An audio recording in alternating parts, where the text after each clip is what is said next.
घने जंगलों के बीच बसा एक समृद्ध गांव था जिसका नाम बालकपुर था, जहां खेती बाड़ी खूब फल फूल रही थी।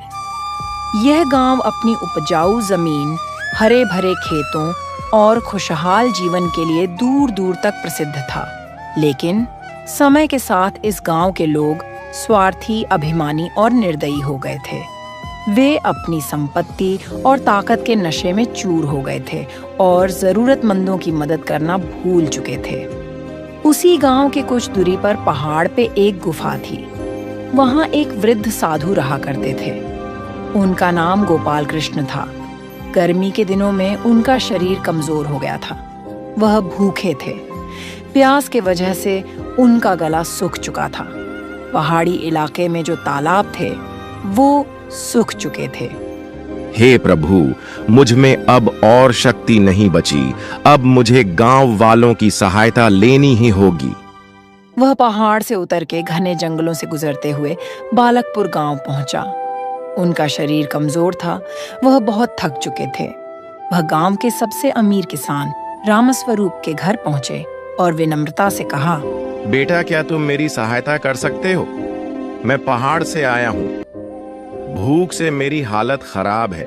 कृपया मुझे थोड़ा अन्न और पानी दे दीजिए।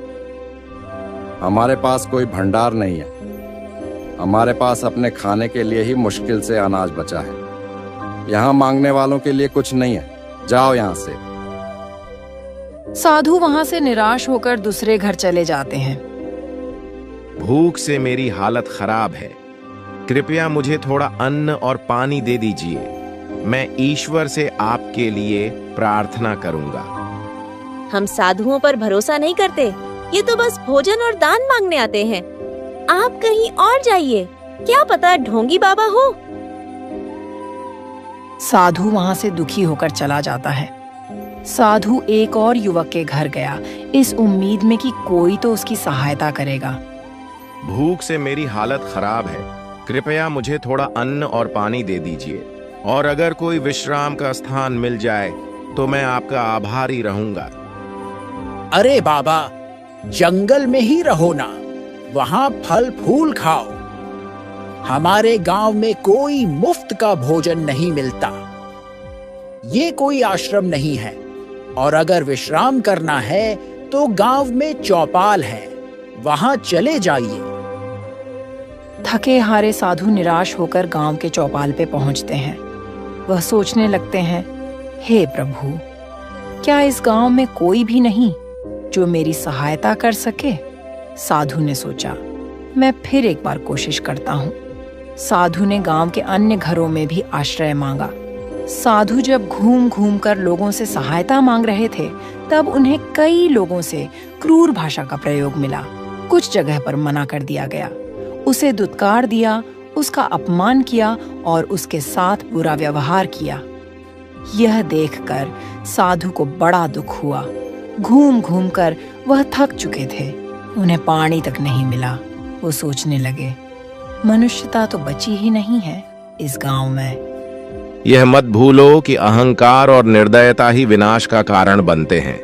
तुम्हारे इस व्यवहार का परिणाम तुम्हें शीघ्र ही देखने को मिलेगा। गांव वाले यह सुनकर हंसने लगे, साधु का मजाक उड़ाने लगे। यह देखकर साधु को बहुत गुस्सा आया। साधु के भीतर क्रोध की ज्वाला जल उठी। वह चाहकर भी अपने आप को रोक नहीं पाए। वह गांव के बीचों बीच खड़े होकर आंखें बंद करके मंत्र पढ़ने लगे। लगता है बाबा नाराज हो गए। अब हमें श्राप देंगे क्या? अरे बाबा, कोई तगड़ा श्राप देना जिससे हम और अमीर बन जाएं। लेकिन फिर साधु ने गुस्से में आंखें खोली और कहा, इस गांव के लोग अहंकारी हो गए हैं। तुमने अपनी समृद्धि को अपना अधिकार मान लिया है और दूसरों की पीड़ा को अनदेखा किया है। इसलिए मैं तुम्हें श्राप देता हूं। यह गांव अब सुख समृद्धि से वंचित रहेगा। यहाँ की मिट्टी बंजर हो जाएगी, कुएं सूख जाएंगे और तुम्हारे घरों में कभी सुख शांति नहीं रहेगी जब तक तुम सब मानवता नहीं सीख लेते। गांव वाले यह सुनकर चौंक गए, लेकिन उन्हें लगा कि यह सिर्फ एक साधारण श्राप है। और इसका कोई असर नहीं होगा। साधु गांव छोड़कर चले जाते हैं, लेकिन साधु की बात सच साबित होने लगी। जल्द ही स्थिति बदलने लगती है। गर्मी असहनीय होते जा रही थी। कुछ ही दिनों में कुएं और तालाब अचानक सूखने लगे। खेतों में लगे हरे भरे पौधे मुरझाने लगे। खेतों की फसलें सूखने लगीं और अनाज नष्ट होने लगा। फिर भी गांव के लोग जीवन चलाने की कोशिश कर रहे थे। सभी लोग गर्मी से परेशान हो रहे थे। जानवर बीमार पड़ने लगे, पशु पक्षी मरने लगे। गांव वालों को यह समझ नहीं आ रहा था कि यह सब क्या हो रहा है। पता नहीं ये सब क्या हो रहा है। पहले तो कभी इस गांव में ऐसा कुछ हुआ नहीं। यह सब उस साधु का श्राप है। हमने उनका अपमान किया था और अब हमें इसकी सजा मिल रही है। ऐसा पहले कभी नहीं हुआ। ये श्राप सच हो रहा है। नहीं नहीं, यह सब संयोग है। हमें कुछ और उपाय करने होंगे। जल्द ही घरों में अनाज खत्म हो गया और लोग बीमार पड़ने लगे। तब सभी को एहसास हुआ कि यह साधु का श्राप था। गांव में भय फैल जाता है। अब गांव में अफरा तफरी मच गई। हमें उस साधु को ढूंढकर क्षमा मांगनी चाहिए। गांव का मुखिया और कुछ बुद्धिमान लोग समझ गए कि उन्होंने साधु का अपमान करके बहुत बड़ी गलती की है।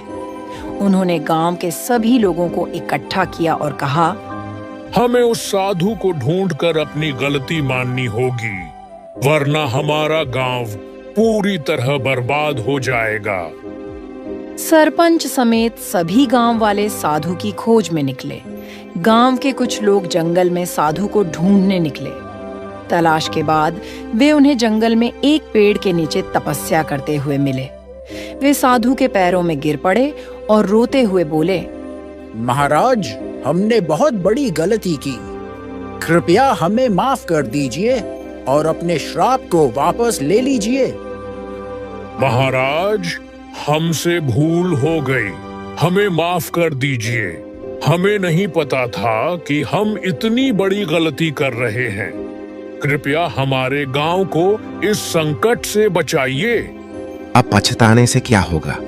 जब तुम्हारे पास सब कुछ था तब तुमने जरूरतमंदों की मदद नहीं की। अब जब खुद पर संकट आया है तो प्रायश्चित की याद आई। हम सच में बदलना चाहते हैं महाराज, कृपया हमें एक मौका दें। साधु ने गहरी सांस ली और कहा, मैं कोई भगवान नहीं हूं जो श्राप वापस ले लूं, लेकिन हाँ, अगर तुम सच में पछता रहे हो और अपनी गलती सुधारना चाहते हो तो एक रास्ता है। साधु ने गांव वालों को बताया कि अगर वे अपने पाप धोना चाहते हैं तो उन्हें कुछ कठिन नियमों का पालन करना होगा। श्राप को मिटाने के लिए तुम्हें सेवा, दान और तपस्या करनी होगी। गांव में कोई भी भूखा नहीं सोएगा। गांव के सभी कुएं और तालाब फिर से खुदवाए जाएंगे। जो गरीब और असहाय लोग हैं उनकी मदद की जाएगी।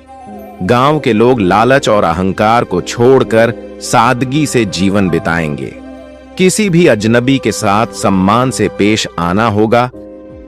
गांव वालों ने साधु के बताए नियमों का पालन करना शुरू किया। धीरे धीरे गांव की हालत सुधरने लगी।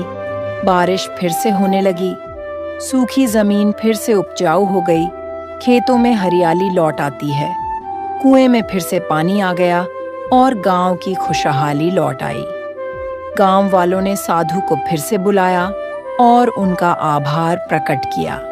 महाराज, आपने हमें सही राह दिखाई। अब हम कभी अपनी गलती नहीं दोहराएंगे।